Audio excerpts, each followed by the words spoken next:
Hi, good morning from Edmonton. I think in your part it is afternoon, right? Yes, it is 12:20 in the afternoon here in Ontario. Good afternoon, good morning. Good. Thank you so much. Thank you. It is great to see you. I appreciate that you joined in the session here. For my viewers, uh, uh, meet my colleague. She's Candice. She's from Toronto, Ontario. We'll talk about international students, how our family members, our kids, they can come to Canada. We'll talk about that, and I believe that everybody will be benefited from there. There are lots of questions that is coming to me nowadays. We'll try to cover most of that, and I believe that Candice has like a vast experience in this sector, and she will guide us a lot. So Candice, welcome. Thank you. Yes, I will do my absolute best to guide you Awesome. through the process. Awesome, thank you. Could you please like introduce yourself, tell us something about you, then I will go to the next. Yes, so so first and foremost, I'm a high school teacher. So I teach intermediate and seniors, so grade 7 to grade 12. My teachable subjects are English, philosophy, and social science. I have experience teaching here in Ontario in both public and private schools, as well as in England, also both in public and private schools. So for the most part, I've worked in education. I've also worked in marketing and publishing over the last 10 years as well. So those are just some elements of life that I'm really passionate about, and I've been lucky enough to turn it into a career. Oh my God, that's great. You know, like you're helping our future generations to grow, right? Like that is great. I appreciate that. My father was a teacher as well, so I have some, you know, like good feelings where like always and some respect for the teachers. So let's talk about the most important thing that people ask about the Canadian schooling systems for the younger generations, how it works, like how Canadian schooling can help others, and what are the systems. Yeah, so the Ontario Secondary School Diploma System it basically runs on a 4-year system. So students graduate from elementary school and then they go into high school, and it's a credit system. So although there are 4 years, they need to obtain 30 Ontario Secondary School credits. So that includes 18 compulsory or mandatory credits and 12 optional credits. So they can just be courses that students have general interests in, such as technology, automotive studies, or mechanics, or they can take food and nutrition or home economics. But we have our core subjects, so they need to take at least 4 English credits, 4 math credits, 2 science credits. They need a history credit, a geography credit, and civics and careers. So they get to study politics, they get career guidance, and all of the subjects that they need to have a well-rounded foundation so that they're ready to study at university or college. Oh, that's great. That's great. There's so many options, right? Like there. And I remember, if I relate to that, when we were kids, uh, whoever is good in the academics back home. When I was a kid, I remember that I was the first boy in my class, like in terms of whoever does good in their class. In our country, our system is there are roll numbers. So the guy who, or the girl who has like roll number 1 means like he's the best in the class. So, and by that way, what they do, they choose these kids like first, second, third, fourth, like up to 10th. They send them to the science classes. That was Okay. kind of norm back home. But now I believe, like after working and after so much experience, I feel like people who can go to their sectors which they like most, rather not pushing by their parents or by their teachers, things that they like, if they can do that, they'll be like excellent in their future. Yeah, absolutely. I think that it's really important to provide kids with choices Yes. and to help them develop the skills that they already have strength in and interest in so that they can go on to be autonomous and make the choices that are right for them in terms of their future career path. Awesome. So, you had mentioned, students who are very good at science or they have higher scores, they'll be placed into specific categories. It's sort of similar, but I think there is more choice here. But for example, we have sort of like three levels of academics. So there's applied, open, and academic. These are the different levels or Okay. paths that students can take based on their level of achievement and their skills. So applied is like a lower level or college level course. Open is just a general course that's open to everybody. So for example, I mentioned automotive studies or also fashion. So it doesn't matter if a student is in an academic level or applied level, those courses are open to everyone. And then we also have academic level courses, which are for very high achieving students who have the desire and the capability to go on to university. That's great. That next thing I would want to inform my friends and my family members back home and people around the world. I think like this video will help tons of people in the globe. Uh, that I'm really honored to be a part of your institution, and through you, I would like to let people know the backgrounds and the future of your institution. If you talk about something, uh, how it will work, and what are the backgrounds of this institution, how it comes up to this point. Yeah, thank you. That's a great question. So, the director of education, Paul Poo, and the owner of the school, he has been in operation for, I think, a couple of decades now. So, he previously owned another private school as well. And we have a sister school called Toronto Central Academy. So, that's downtown Toronto. So he started off with that school and eventually opened the Erindale Academy, which is where I am right now in Mississauga. And we're located right across the street from the University of Toronto, the Mississauga campus. So that's, an important feature because it helps students transition to university. But the Erindale Academy has been in operation for nearly 10 years, and it is a beautiful school in a quaint area in Mississauga. It's tucked away from the hustle and bustle. It's surrounded by beautiful trees and nature, and we have a beautiful on campus house. So we're not quite a boarding school, but we do have an on campus accommodation, and it's a beautiful century home or Victorian style home that we have renovated so that students can live there.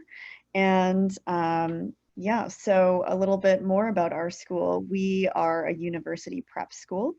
So we're a transitional school for students. Not only do we help our students transition from their home countries, but we also are a bridge for students to be fully prepared for university life after they study with us. So we are primarily an international high school, private high school. I would say about 85 to 90% of our students are international, but we also do have local students as well. And we are finding that as a result of the pandemic, lots of students in the area want alternatives to public school. So we are actually getting more and more local students, which is really nice for international students because they're able to mingle with Canadian students, which further helps them become accustomed to our lifestyle, our education system. It helps them get used to the area because they have kids their own age that they can connect with who live in this area, who can show them around and do fun things with them and make them feel at home while they're away from home. My God, that's really like I'm really like feeling it, like being in front of the top university, one of the top university, and feeling it, seeing other people are going to that university in front of you, that really like something great. And they will be like inspired to see that, right? Like it gives me some kind of feeling inside. I can feel it. I feel like I can go, if I could go back and get enrolled again. That would be amazing, right? Those times are excellent. It's great to hear from you, like when you talk about the environment and how kids can be like benefited from meeting, like by mingling with other cultures. Let's talk about something like how we think like the students from uh, other part of the world, they can come, like how they can, we can help them. Yeah, so I mean, of course, there are a variety of different ways that we can help students come to Canada. So usually I work with consultants such as yourself, immigration consultants, as well as student recruitment agents. And we also are registered with quite a few online platforms, such as UStudy portals, Apply Board, Apply Wave. So sometimes students find us through those channels. But what we do is we work with agents and immigration consultants to help students with the application process. So what happens is a student will apply, or their families will submit an application either to their immigration consultant, to their student recruitment agent, or directly to myself. You can apply through the website, which is just teacademy.ca. And once we receive your application, we also need a copy of your passport and your birth certificate. So we need some photo ID, and we also need to see your report cards. So what we will do then is I will work with the principal to assess the student's report card. And from there, we will determine whether or not we can give bursaries, potentially financial assistance, as we do know that a lot of families are facing financial barriers because of COVID. So that is one way that we work to help families come to Canada. We are very cognizant of everybody's different economic situations, but we want to make sure that we can still provide quality education. So we will, assess the student's individual situation, their financial situation, their academic situation, and see if we can give them bursaries and scholarships as well. And from there, once we have determined whether or not we are the right fit for the student and they are the right fit for our school, then we will submit a pre-admission letter to usually their recruitment agent or to an immigration consultant such as yourself.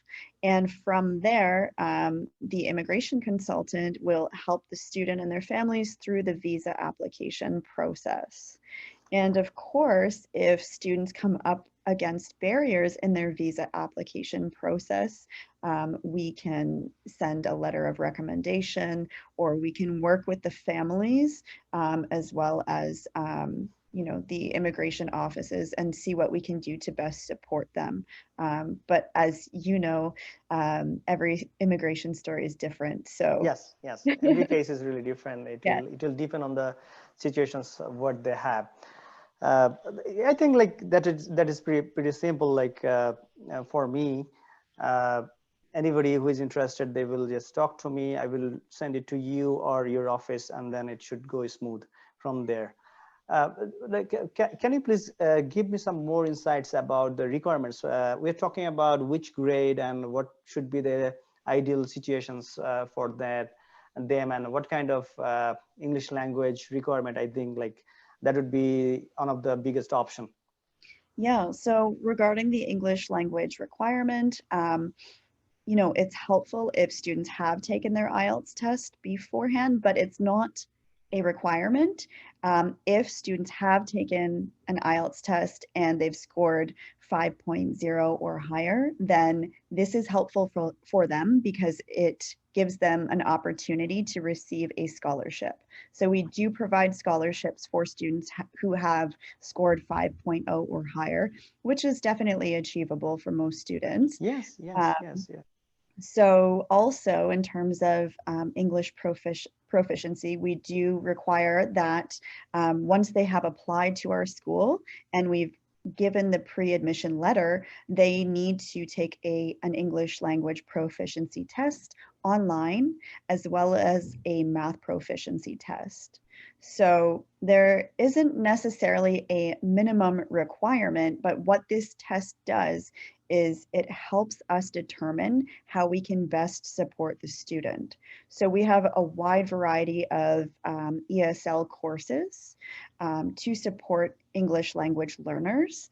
And for students who have a lower level, we're very good at building in support systems and working very closely with those students because we have small student to teacher ratios. So they work very, very closely to make sure that they build in those English language skills. Oh, it is great to hear that, like if somebody has more than like five, right? 5.5 is pretty good. And I think most kids that nowadays, their English is really excellent, and it shouldn't be a problem. And then they will get financial assistance from you guys. Uh, that's amazing. That's great. Uh, I'm really excited to talk Yeah. about these things with you. Is there anything like you want to talk about which makes your institution a specific or be different from others? Yes, absolutely. But I just realized that I didn't answer your second question. Okay, okay, So yeah, maybe yeah. I can answer that Sure, sure. Do that. and Do then that. I Yeah. can talk about what sets us apart. Awesome. Yeah. So to answer your other question about what grade or level students usually come here in, it really all depends on the individual student. So we accept students from grade 9 all the way through to grade 12. So we do have a lot of students that come to us in either grade 11 or 12, and they're coming here to really develop their skills and obtain their Ontario Secondary School credits, their core credits, so that they can go off to university in Canada or other countries around the world where perhaps they would need an Ontario Secondary School diploma to get in. But of course, we do accept grade 9 and 10 as well. And I find personally it's almost better for students to come as early as they can because it helps them become better adjusted to life in Canada if they plan to study at university here or if they plan to eventually, start a family and a career here. So it helps them build their foundational skills academically, but also their social skills as well. And of course, all of us, all of the teaching staff here and all of our support staff here, we're either from different countries or we have experience teaching in different countries. So we're very good at supporting students make that transition and deal with things that come up like culture shock or feeling isolated. And from my perspective, it's almost better that they have these experiences, although sometimes they can be challenging. Having these experiences earlier on, as opposed to right before they go to university, just makes it easier for them. No So, doubt. Yeah. Yeah. Yeah. yeah, yeah, That's great. Yeah. I think you answered. I think that will make the parents more in peace. All right. Yeah. yeah, absolutely. So, on that note, what sets us apart? So to touch on what I was just talking about, we have a very diverse, culturally diverse um, teaching staff and support staff here at the Erindale Academy. And as I said, we all have experience living abroad or, some of our staff here have immigrated to Canada. So we all know what it's like firsthand to experience what the students are going through. So we build in a really strong emotional support system, and we've kind of become more like a family community. And we really create that environment too, and we make sure that our students all treat each other with respect. And I think because most of our students are international, they're coming from different countries around the world, they understand each other's experiences, and they have a really nice bond, and there's just a beautiful community here.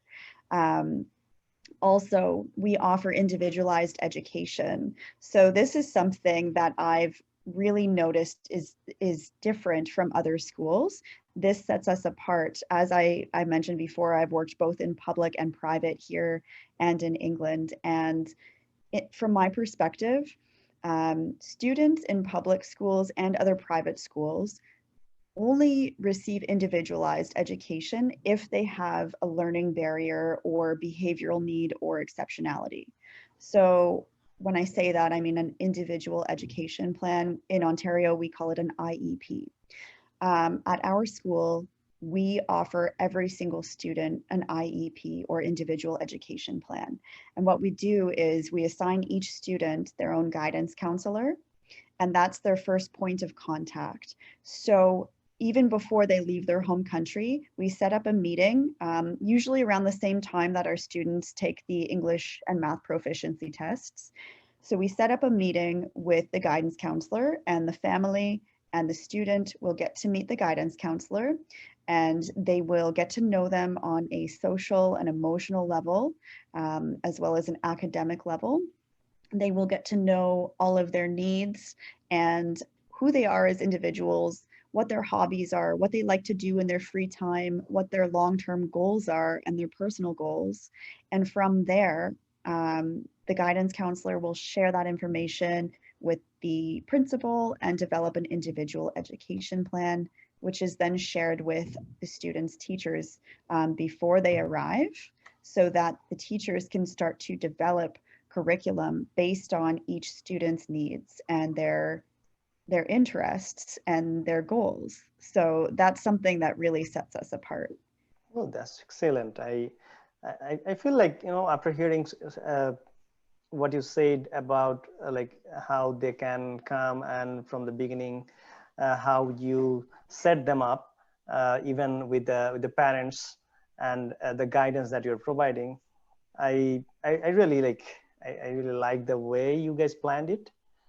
I think there's no gap in it. Whoever comes there, like I'm confident from my end that everybody will be proud at the end that they came through us and they were the part of your institution. Oh, so many good things. Uh, I'm really blessed, I think, to get to know about these things, and I would be very confident from now on to share these things with my people. Is there one question that our like back home in our culture, it is very common that our parents try to be with their kids, like till they go to the university. Even there are people who are in the universities, parents try to feed them.